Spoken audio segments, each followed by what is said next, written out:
Certains doivent se demander, mais à qui est cette voix? Bah bien sûr, c'est Nina. Oui, j'ai enregistré ma voix parce que aujourd'hui est un jour un peu spécial. En tour général, je fais mes vidéos, j'édite mes vidéos en anglais. Mais là, j'avais pas d'autre choix, du moins Oda ne m'a pas laissé d'autre choix que de vous faire cette vidéo en français. Tout simplement parce que je suis arrivée à un stade où j'avais plus d'autre choix que de faire les vidéos en français et en enregistrant ma voix parce que le montage prenait trop de temps. Et vu le nombre de théories que j'ai faites depuis plus de 6 mois et que j'ai cumulé et que j'ai pas réussi à encore faire son montage, j'avais plus le choix, tout simplement parce que le film d'Ener va sortir donc vendredi. Donc aujourd'hui, si vous voyez la vidéo, normalement j'ai publié ma vidéo le bonjour. Et j'avais vraiment pas d'autre choix que de publier les vidéos en français. Donc je suis sincèrement désolée pour ceux qui ne vont pas supporter ma voix. Mais il y avait pas d'autre solution. Donc l'important c'est pas la voix, c'est pas le montage, mais ce qui compte c'est uniquement le contenu de cette théorie. Faut savoir qu'elle va être divisée donc en plus de 8 parties, enfin je dirais même 15 parties. Elle est très longue. Je les ai divisées tout simplement parce que c'est tellement long que c'est impossible de vous faire une vidéo complète. Ça durait minimum au moins 16 heures et je déconne pas quand je dis ça. C'est des théories qui vont être extrêmement complexes, si ce n'est même les plus complexes que j'ai pu faire sur ma chaîne. Pour ceux qui me connaissent pas, vu que je fais habituellement des théories américaines, donc je suis Nina2119, voilà. Tout simplement. Je fais de gros bisous à mes abonnés américains. Je suis très heureuse d'enregistrer pour la première fois cette vidéo avec ma propre voix et qui plus est en français. Je sais que ça doit pas être évident d'entendre une langue étrangère pour vous, mais ne vous inquiétez pas, de toute façon j'ai bien mis les sous-titres en anglais et ce sera comme ça pour toutes les vidéos de One Piece. Par contre, les vidéos de Fairy Tail et Eden Zero, je pense que je continuerai les montages en anglais. Parce que je pense que ce sera plus simple pour mes abonnés étrangers. Après, si ça vous dérange pas d'entendre ma voix et de suivre la vidéo avec les sous-titres en anglais, j'adapterai ça, il n'y a aucun souci. Mais l'important aujourd'hui, c'est donc la théorie d'Ener. Et croyez-moi, c'est l'une des théories les plus complexes que j'ai eu à faire de toute ma vie. Ça va aller très loin, on va parler des armes antiques, on va décoder et véritablement décoder l'entièreté de ces covers qui n'ont toujours pas été découvertes jusqu'à présent, j'en suis même étonnée. On va partir même sur qui est IM ou encore l'utilité des armes antiques ou même la volonté du dé et qui sont les dés, qui est le gouvernement, etc. Et vous allez voir que tout est lié. C'est tout simplement pour ça que j'ai divisé cette théorie en plus de 15 parties. Mais que ça reste une théorie entière parce que toutes les théories que vous allez voir et que je vais poster au sujet d'Ener sont toutes complémentaires. Si vous ne voyez pas la première, ça ne sert à rien de voir les autres. C'est vraiment une suite que je vais devoir publier en plusieurs vidéos, mais en une seule théorie. Donc vraiment soyez attentifs à chaque détail. Je vais aller vraiment très loin. Je pense pas qu'au jour d'aujourd'hui des gens de One Piece, en tout cas des fans de One Piece, soient partis dans ce terrain-là. Et j'espère sincèrement, mais vraiment sincèrement, que cette vidéo va vous plaire. Parce que croyez-moi, la suite risque d'être encore beaucoup mieux.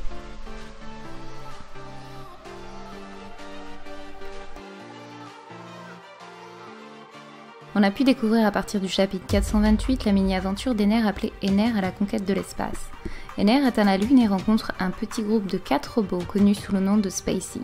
Il devint alors de nouveau un dieu avec de nouveaux serviteurs et une nouvelle armée à sa disposition, prêt pour partir à la conquête de l'espace. Après ce résumé rapide, intéressons-nous aux 2 pages les plus importantes de cette mini-aventure, celles dont beaucoup de fans cherchent la signification et le sens véritable qu'Oda a caché.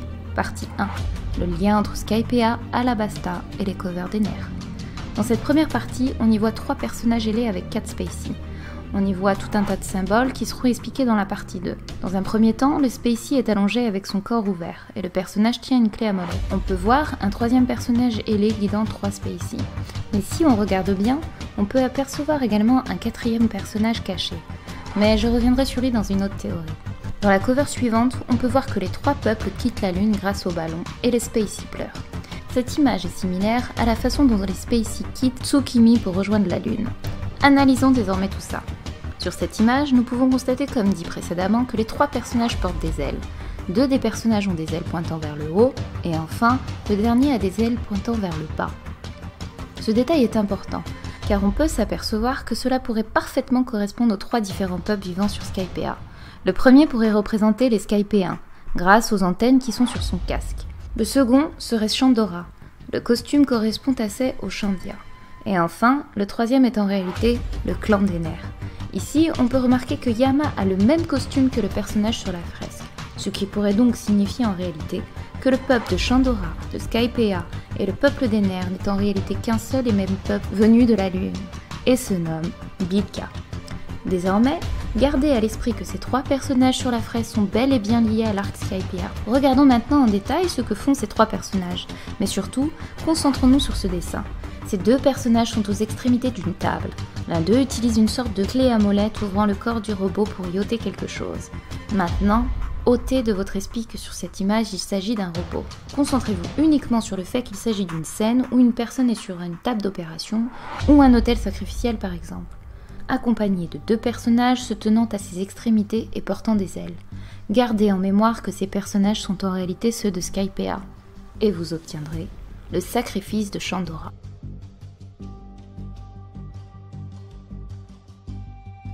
Ce personnage-là porte un casque avec 4 rectangles sur le dessus. Précédemment, on l'avait comparé au clan des nerfs. Maintenant, comparons-le au personnage sur l'autel sacrificiel de Skypiea. Il porte un casque avec des pics. Mais le symbole de ce casque ne vous rappelle rien? Le Southbird. Comparons. L'oiseau Southbird serait donc le symbole du peuple des nerfs. À gauche désormais de l'image, nous pouvons comparer celui au costume d'Indien à celui de droite au costume de jaguar. Le peuple de Chandora serait celui qui tient la clé à molette. Et enfin, celui qui mène les Spacey est en réalité le peuple de Skypiea.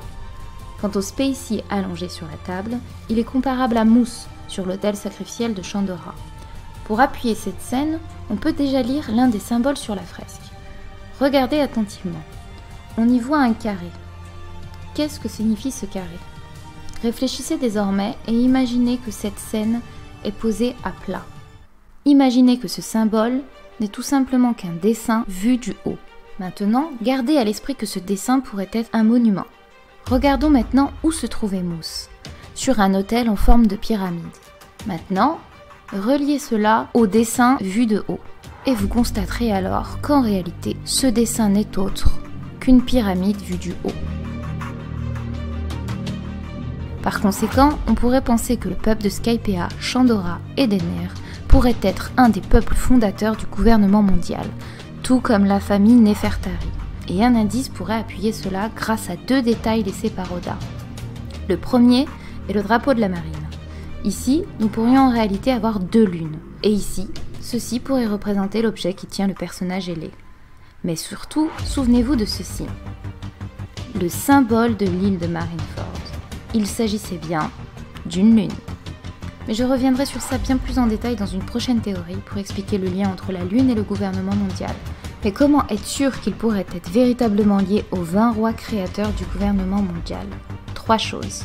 La première, un peuple bien particulier a été l'un des fondateurs du gouvernement mondial, mais surtout la seule famille ayant refusé de vivre à Marie-Joie, et son nom n'est autre que la famille Nefertari. Pourquoi cette famille est-elle l'une des clés de cette théorie? Grâce au tombeau royal créé il y a plus de 4000 ans. C'est ici qu'Oda a glissé 3 indices très importants dans le décor. Regardez attentivement cette image.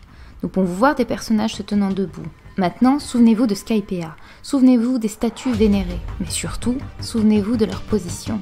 Ils avaient les bras croisés. Maintenant, comparons. La position est bien la même.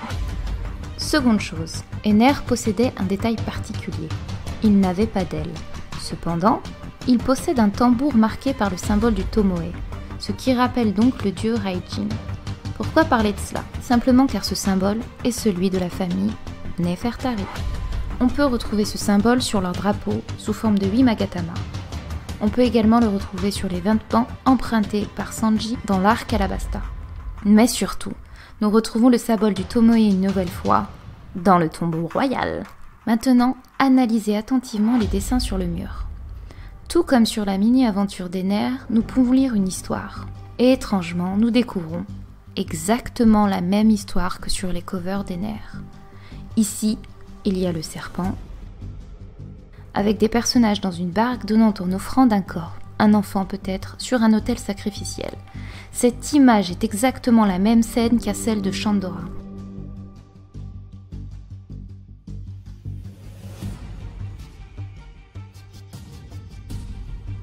Ici, nous pouvons apercevoir des bêtes, qui pourraient rappeler les rois des mers ou encore le crocodile du Nil, symbole de l'Égypte, et donc crocodile. De plus, on peut apercevoir un animal similaire sur le dessin d'Ener. Enfin, ces deux personnages aux extrémités sont une référence directe à la mythologie égyptienne, avec la pesée du cœur. Tout comme dans Skypiea, où il voulait offrir au dieu le cœur de mousse. Pourquoi j'utilise le mot cœur? Vous allez le comprendre dans la partie 2 de la théorie. Ces personnages sont importants, car ils représentent probablement Horus le faucon et Anubis le chacal. Pour confirmer cela, Oda nous donne un véritable indice à travers deux personnages, Pelle et Shaka. Car lors de leur sacrifice, quand ces personnages tombent, les deux statues sacrées tombent au même moment. Ici, la mort d'Anubis comparable à Shaka, et ici, la mort d'Horus comparable à Pelle. De plus, sur Skypiea, le costume est celui de la tête du Southbird, par conséquent un oiseau. Et ici, Horus est l'oiseau. De l'autre, nous avons Anubis à Alabasta et un jaguar à Skypiea. Enfin, Oda fait un clin d'œil à Alabasta à travers une nouvelle fois un paysage. Avant d'entrer dans le tombeau royal, on peut apercevoir des fresques avec des combattants. Je reviendrai probablement sur ça dans une prochaine théorie. Mais surtout, nous pouvons voir dans le décor les bandes bleues et blanches, symboles de l'Égypte ou encore des palmiers. Maintenant, regardons la nature de Skypiea. Mais surtout, regardons le lieu que les Skypéens appellent la Verre. Regardons le paysage désormais où se trouve Luffy et comparons. En effet, des palmiers aux bandes bleues étrangement similaires au décor d'Alabasta. Maintenant que nous avons tout cela, quel est le lien avec tous les symboles qu'a ajouté Oda autour? Et pourquoi avoir lié une scène de sacrifice aux écrits du siècle manquant? Maintenant, la vraie théorie peut commencer.